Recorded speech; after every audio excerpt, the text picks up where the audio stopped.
Hello students, ये DElEd fourth same की science की क्लास है।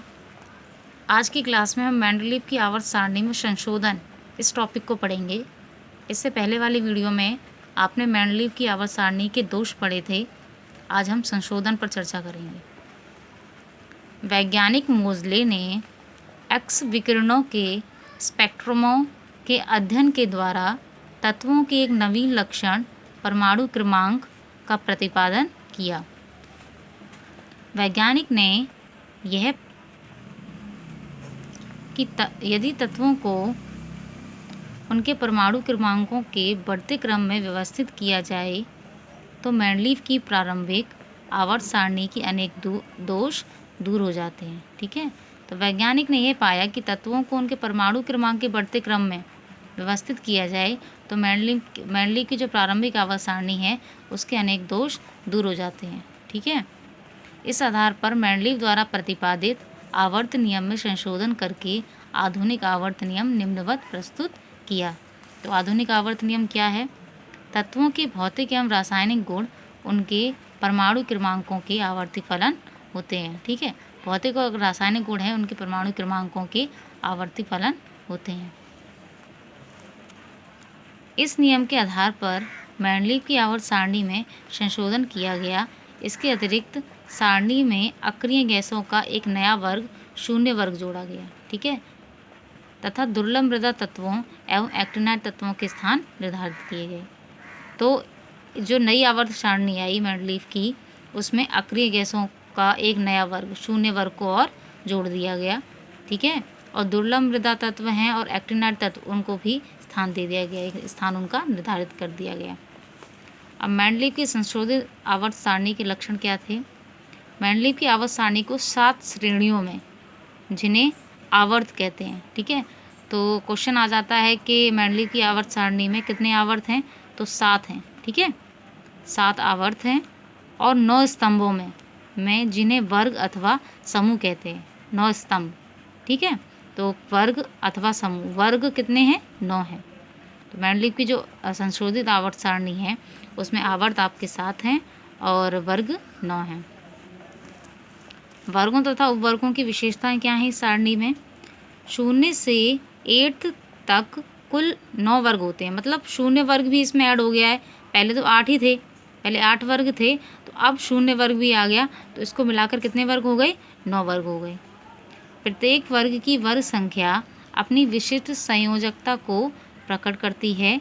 जैसे 0 वर्ग के तत्वों की संयोजकता 0 है, फर्स्ट वर्ग के तत्वों की संयोजकता 1 है, तथा थर्ड वर्ग के तत्वों की संयोजकता 3 है। ठीक है, 3 है। ठीक है, तो मतलब संयोजकता क्या है? जो वर्ग होगा वही उसकी संयोजकता होगी। कुछ अपवादों को छोड़कर किसी एक वर्ग के तत्वों के गुण समान होते हैं। ठीक है, तो एक वर्ग में जितने भी तत्व होंगे वो कैसे होंगे? समान होंगे। एक वर्ग में नीचे के तत्वों का परमाणु भार ऊपर के तत्वों के परमाणु भार से अधिक होता है। तो एक वर्ग है आपका, तो उसमें जो नीचे के तत्वों का परमाणु भार जो होगा वो ऊपर के जो तत्व होंगे उससे अधिक होगा। 0 तथा 8वें वर्ग को छोड़कर अन्य वर्गों को उपवर्गों में विभाजित किया गया है। 0 को छोड़ दिया और 8वें वर्ग को छोड़कर जो अन्य उपवर्ग हैं उनको ए और बी में विभाजित कर दिया गया, ए और बी उपवर्ग में। सारणी में उपवर्ग ए को बाईं ओर रखा गया है और उपवर्ग बी को दाईं ओर लिखते हैं। ठीक है, किसी उपवर्ग में उपस्थित तत्वों में अधिक समानता पाई जाती है। एक उपवर्ग, जैसे उपवर्ग ए में जो तत्व होंगे उनमें अधिक समानता पाई जाती होगी।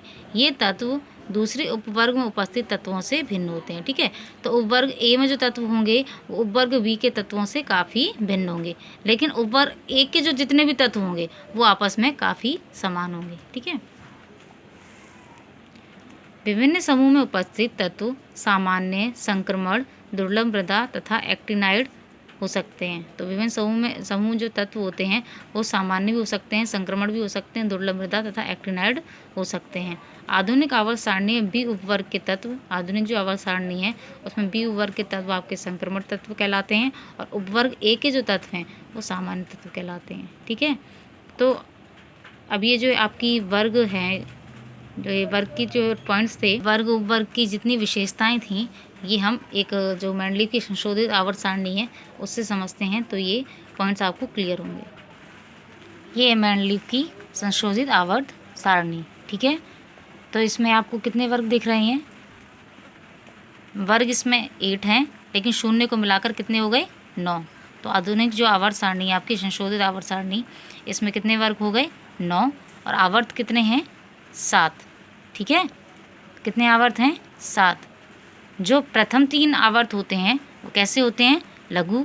और जो जो लास्ट के 4 होते हैं, चतुर्थ, पंचम, षष्ठम और सप्तम, ये कैसे होते हैं? दीर्घ आवर्त होते हैं, ठीक है। और आपने विशेषताओं में देखा कि प्रत्येक वर्ग की वर्ग संख्या अपनी विशेष संयोजकता को प्रकट करती है, ठीक है। जैसे 0 वर्ग है, 0 वर्ग के तत्वों की संयोजकता 0 होगी। जो प्रथम वर्ग है इसके तत्वों की जो संयोजकता होगी वो 1 होगी। सेकंड वर्ग की तो 2 होगी, या सेकंड ही होगी, थर्ड की थर्ड ही होगी, फोर्थ की फोर्थ ही होगी, ठीक है। तो जो वर्ग होगा उसकी संयोजकता वही होगी, ठीक है। फिर आगे आपने पॉइंट पढ़ा था कि कुछ अपवादों को छोड़कर किसी एक वर्ग के तत्वों के गुण समान होते हैं, ठीक है। तो जो एक वर्ग के तत्व हैं वो कैसे होंगे? आपस में समान होंगे, कुछ अपवादों को छोड़कर। एक वर्ग में नीचे के तत्वों का परमाणु भार ऊपर के तत्वों के परमाणु भार में अधिक होता है, ठीक है। तो इसमें ये बोला गया जो नीचे के जो तत्व हैं इनका परमाणु भार ऊपर के तत्वों से अधिक होगा। तो ये सब जितने भी वर्ग हैं इनमें नीचे का परमाणु भार ऊपर के तत्वों के परमाणु भार से अधिक होगा, ठीक है। और 0 तथा 8वें वर्ग को छोड़कर अन्य वर्गों को उपवर्गों में विभाजित किया गया है। 0 और 8वें वर्ग को छोड़कर, ठीक है। तो ये 0 वर्ग है, ये 8वां वर्ग है, इनको छोड़कर अन्य जितने भी तत्व हैं इनको उपवर्गों में विभाजित किया गया, ए और बी, ठीक है। तो जो कितने 7 जो उपवर्ग 7 जो वर्ग हैं इन सबको उपवर्गों में विभाजित किया गया, उपवर्ग ए और उपवर्ग बी, ठीक है। तो सारणी में उपवर्ग ए को हमने उपवर्ग ए को बाईं ओर और उपवर्ग बी को दाईं ओर पर लिखा है। सारणी में जो उपवर्ग ए है उसको किस पर लिखा है? बाईं ओर लिखा है, और बी को दाईं ओर लिखा है, ठीक है। और जो उपवर्ग ए में जितने तत्व होंगे वो आपस में समान होंगे, और उपवर्ग ए और उपवर्ग बी में काफ़ी हद तक भिन्नता होती है, लेकिन जो ए उपवर्ग के जो तत्व होंगे वो आपस में समान होंगे, और बी उपवर्ग के तत्व होंगे वो भी आपस में समान होंगे। अब ये जो उपवर्ग हैं इनमें एक जो प्रथम वर्ग है उसमें प्रथम उपवर्ग के जो तत्व हैं वो दूसरे उपवर्ग के तत्वों से काफ़ी हद तक भिन्न होते हैं, ठीक है। तो ये आज हमने देखा है मेंडलीव की संशोधित आवर्त सारणी में वर्गों की विशेषताएं, ठीक है। नेक्स्ट वीडियो में हम आवर्त की विशेषताएं पढ़ेंगे, ठीक है। तो आज की वीडियो में इतना ही।